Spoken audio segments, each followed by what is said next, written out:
Вольга Барычэўская шматдзетная маці, якая не па чутках ведае. Лепшы спосаб пазбегнуць заражэння грыпам штогадовая вакцынацыя. Жанчына адзначае, яе дзеці знаходзяцца ў пастаянным кантакце з аднагодкамі, а таму магчымасць захварэць ёсць заўсёды.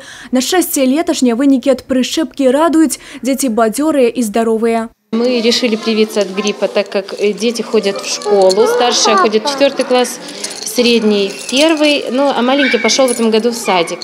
Прививка от гриппа нам понравилась. Дети не болели вообще, поэтому мы в этом году пришли опять. У Брэсцкай гарадской дзіцячай паліклініцы нумар 1 вакцынацыя ідзе поўным ходам. Прыклад падалі самі медыкі. Першымі зрабілі прышчэпкі ад грыпу і сваіх пацыентаў пачалі вакцынаваць яшчэ ў канцы верасня. Чэргі жадаючых вялікія, каля 150 чалавек у дзень прышчапляюць толькі ад гэтай віруснай хваробы. Нам необходимо привить порядка 23 тысяч детского населения. Это 75% от нашего обслуживаемого контингента.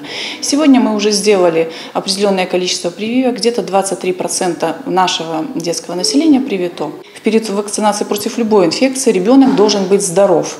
То есть у него должны отсутствовать катаральные явления, должна отсутствовать температура. Но все это определит врач, который будет назначать прививку. Грып часто ўспрымаецца як звычайная прастуда, аднак яго наступствы недаацэньваюцца. Ён лёгка і хутка перадаецца ад чалавека да чалавека. Сёння вакцына супраць інфекцыі ёсць ва ўсіх установах аховы здароўя. Прышчэпкі праводзяцца як на бясплатнай, так і на платнай асновах. В первую очередь, как и в предыдущие годы, в этом году будут прививаться контингенты групп риска.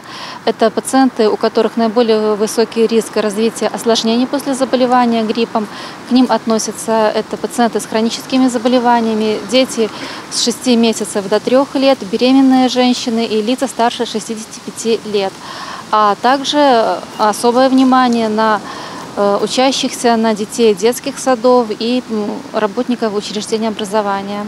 Медыкі канстатуюць, лепшы час для вакцынацыі восень, каб да пачатку эпідэмічнага сезона у прышчэпленага чалавека мог выпрацавацца імунітэт. Юлія Селюк, Тыгран Акапян, тэлерадыёкампанія «Брэст».